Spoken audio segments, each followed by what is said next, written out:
Well, my name's Rialin Flores. I'm the Executive Director at Conservation Voters for Idaho. I'm here with Tim Keane, the Planning and Development Services Director at the City of Boise, to learn more about the zoning code rewrite at the city.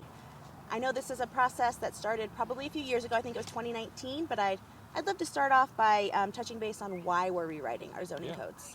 So the existing ordinance that the city has, the zoning ordinance, which is the rules for all development in the city, was created in 1966.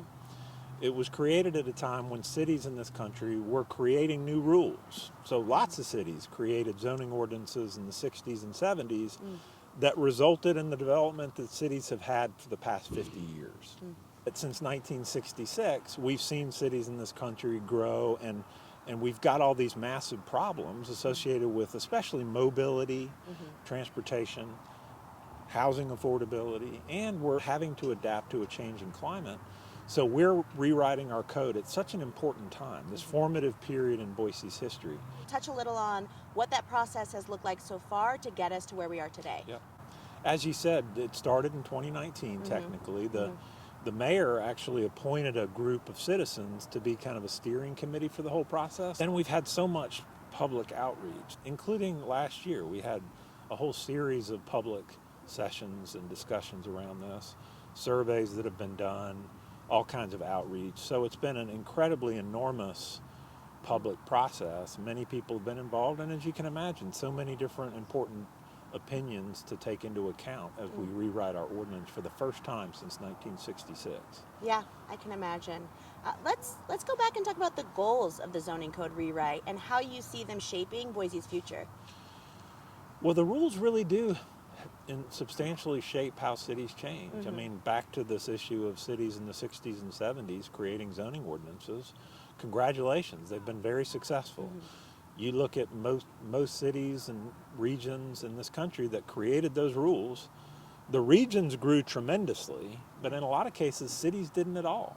And that's pattern is what was prescribed in those ordinances. Well, here we are today. We've learned how destructive that is. And so we have this chance to take a different path in Boise and in this region and ensure that we grow within ourselves. We don't continue to spread people further and further apart. We don't continue to spread infrastructure, roads and sewer and utilities and all those things further apart. We actually grow within ourselves, which is a much more sustainable thing to do. And I think that's how this ordinance is intended to help Boise shape itself, is let's avoid those mistakes. Let's grow within ourselves. And that's the way to address these big issues that cities so struggle with. Yep. Well, our priorities and focus at Conservation Voters for Idaho are related directly to climate change, clean energy, transportation, sustainability. Can you talk about the specific ways the City of Boise is making advancements on each of those through this rewrite? Sure. I'll start with the biggest way and then work into some more details. But the biggest way gets back to this issue of the development pattern itself. What we've learned is if you spread apart at relatively low densities and spread your infrastructure, you are carbon producing. I mean, that is the pattern that is water and energy consumptive. If we can find it in ourselves to grow within our footprint, then we will be less water and energy consumptive. That is the most important aspect of this. But in addition to that, what we've incorporated into this ordinance are many details that get to the issues that conservation voters of Idaho care about, and that includes we have incentives for density in this new ordinance, but it requires that you meet certain sustainability standards. So even beyond the development pattern, when you get to an individual building, there's requirements around, in order to get additional density, you have to employ water and energy conservation measures at the building scale. So that's one. Then there's vast improvements as it relates to tree canopy, for instance, where we're requiring bigger trees, for instance, in parking lots, which has been a sore spot, our tree canopy. We're requiring better tree planting availability in new development along streets, so street trees can be larger canopy trees. There's all these measures around tree canopy, in addition to the water and energy conservation measures that are baked into the ordinance. Tim, I'd love you to touch a little bit more on the intersection of affordability and sustainability. I think Yeah. it's really important for us and exciting to see the ways in which we can both advance affordable housing opportunities as well as sustainable housing opportunities when it comes to this rewrite process. Absolutely. We very much see those things as part of the same thing. Housing affordability and sustainability, which is why in our new code we're tying the two together. So in cases where you're getting additional density, we're asking for more affordability and we're asking for sustainability measures, because in the long run, if you're being energy and water conserving in the way that you're building your buildings, you are making in the long term, more affordable unit for someone.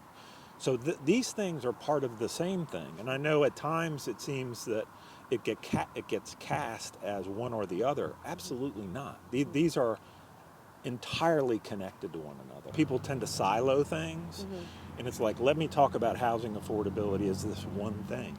Well, we all know that that's not how people live. You know, I mean, whether something is affordable to you or not has to do with lots of things. It has to do with energy cost and what you're paying for utilities. It has to do with how you get around. Can I not have 2 cars, much less 5? Can I live with 1, or can I live with none? You know, where we put density is so important. We're trying to put density in the right places. Everywhere you go in this country, including in this region, you will find density. The problem is it's often in places where it's not helpful, because you find a bunch of density at the intersection of 2 massive highways. Well, that's not helpful, because no one can walk or ride their bike or get to a bus.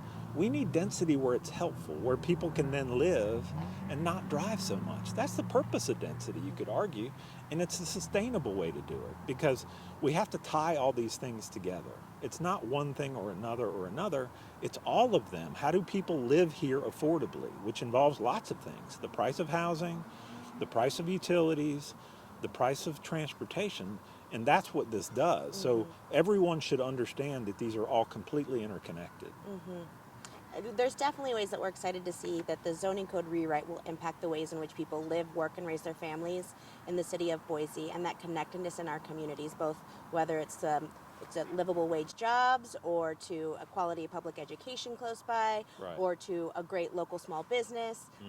The ways in which we approach the zoning code will fundamentally shape the ways in which people Right. can access that in the future. Yeah. It's interesting, we've all become so accustomed to the ordinances that were created in the 60s and 70s, we think it's inevitable, or it's the only way it can be done. And the reality is that's just not true at all. I mean, it's the rules that we wrote at a different time under different circumstances. We can have a different set of rules that result in very different outcomes, that are addressing these things that we care so much about. There's no inevitability to the fact that we're going to spread across the desert and the foothills. That's not inevitable. We get to make decisions that result in different outcomes and address these big issues like affordability and sustainability. And this code is the way to do that. Absolutely. Well, thanks, Tim. Yeah. Appreciate it.